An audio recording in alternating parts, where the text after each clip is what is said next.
Welcome back. We got another trailer that we'll be checking out today. And today, it looks like we are back in the world of Star Wars. So, as you can probably tell by some things in my background here, I would tend to call myself a pretty decent fan when it comes to Star Wars content. So, we do have some new Star Wars content, believe it or not, that is coming out shortly. And that is none other than Andor. Andor season 2 is dropping in April. So we're going to check it out together. We'll watch it, watch through the trailer, and then I'll share my thoughts afterwards and let you know what I think. And also just kind of start up a conversation around what you think about it. Without further ado, let's go ahead and jump right into it. Let's see what we got. I came with you to be part of something.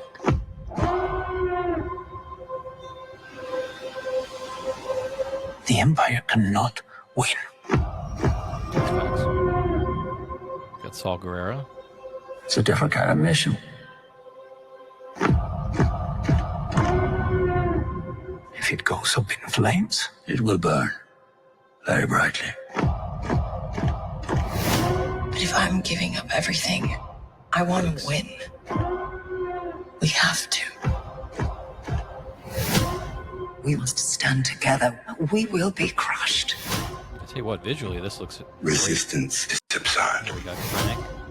It's a weapon. They're building a weapon. The monster will come for us all. Revolution is not for the saying.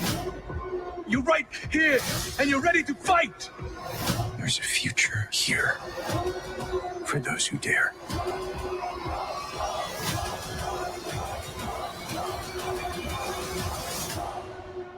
Welcome to the rebellion.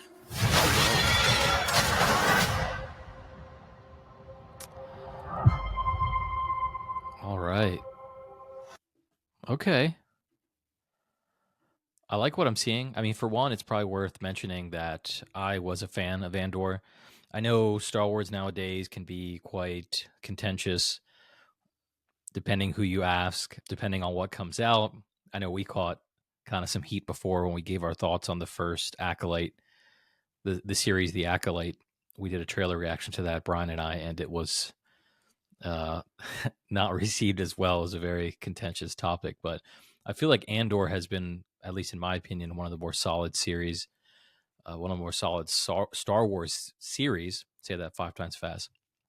Star Wars series. And I think it's because it has such a close connection to Rogue One, and there is such a clear intention as to why they're expanding on this story. So we know what the end point is. The end point is Andor's introduction in Rogue One, and we know we just have to get to that point. So it's building up that rebellion. It's the threat, the further threat of the Empire making this new weapon, the Death Star, and leading into the culmination, which is the Rogue One film, which I would say at this point, it's probably a safe assumption to say that that's one of the more better received Star Wars films in recent memory. So that being said, I think this series was already in a good spot because of that connection to, like I said, a more well-received Star Wars film. And it's nice to see more characters from Rogue One start to appear. We see Krennic show up as well. You see the actual building of the Death Star, so the threat looming. You see I can't recall her name, but she was the Imperial officer in Andor season 1, the female officer. And it looks as though, and I've seen the speculation online, that she's perhaps getting force choked. So maybe we will see maybe Inquisitors or perhaps Vader himself, because we know obviously Vader was in Rogue One. That was cool to see. K2SO as well. I'm assuming it's K2SO. You'll start to see that relationship start to happen because he was one of my favorite characters from Rogue One as well, and that relationship with Andor.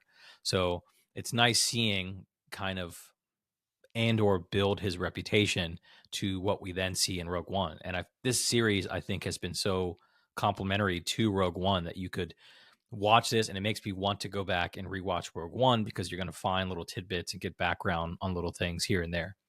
So that's really nice to see. Again, overall, excited for this. I'll definitely be checking it out. It took me a little bit of time to get on the, I guess, bandwagon, if you will, for Andor. But once I watched it, I really enjoyed it. I enjoyed the tone. I enjoyed the music. I also enjoyed the visuals. The visual effects I thought were excellent. So, and again, it's had a consistent creative vision during the whole process with Tony Gilroy, who's one of the executive producers, writers behind the show. He stated that there's a clear intention of the story is to get us to Rogue One and Andor's impact in that overall larger story. And we're just going off kind of a slight tangent with Star Wars. I think I've said this before as well, and I think Star Wars plays really nice when it leads into or has a boundary set up with whether that be the original trilogy, the original films, or the prequel trilogy. I think if you're in between those eras, it serves really well with a lot of Star Wars content. And I think when they've tried to do a lot of newer content kind of outside that familiar territory, that's where you get a lot of the contention between fans and different folks. So I like that. I know you hear a lot of things where it's like, you want something fresh and new. You don't want to keep relying on the past. But I think Rogue One in this series is a good example of how you can introduce new characters, but still stay within the confines of the things that we're familiar with as far as the original trilogy goes. So really excited to see what's to come. We'll check out the series. But what do you think? Are you interested in this series? Have you kind of dropped out of the Star Wars? You could say like I'm aware of kind of the sensation of the online discourse when it comes to Star Wars. And nowadays it's kind of like you kind of have to be in one camp within the Star Wars fan base. And that I think can be tiring. So I hear you. So perhaps at this point you've checked out of kind of what Star Wars has to offer.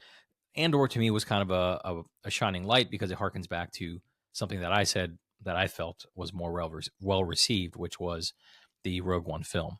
So I think Rogue One is incredibly rewatchable. I think I like the decisions they made. I enjoyed the story, and it just looks amazing. And I'm a big fan of Gareth Edwards as well. So that's it. That's our trailer reaction of Andor Season 2.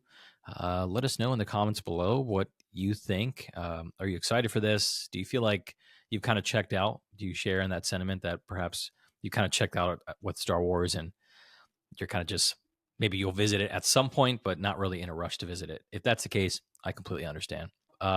This is Anibal, one half of the Two Boos. If you enjoyed this, let us know. Feel free to like, give some feedback. We'd love to start a conversation. If you want to connect in with us more, feel free to join us on X, 2TWO_BOOS, Two Boos at X. I tend to be pretty active on that platform as well and try to stay consistent with content. Be sure to check us out. Be sure to look for our next content coming up and reach out. Feel free to reach out. We do want you to reach out and enjoy the content and continue the conversation. So anyhow, without further ado, this is one half of the Two Boos, and we are signing off. See ya.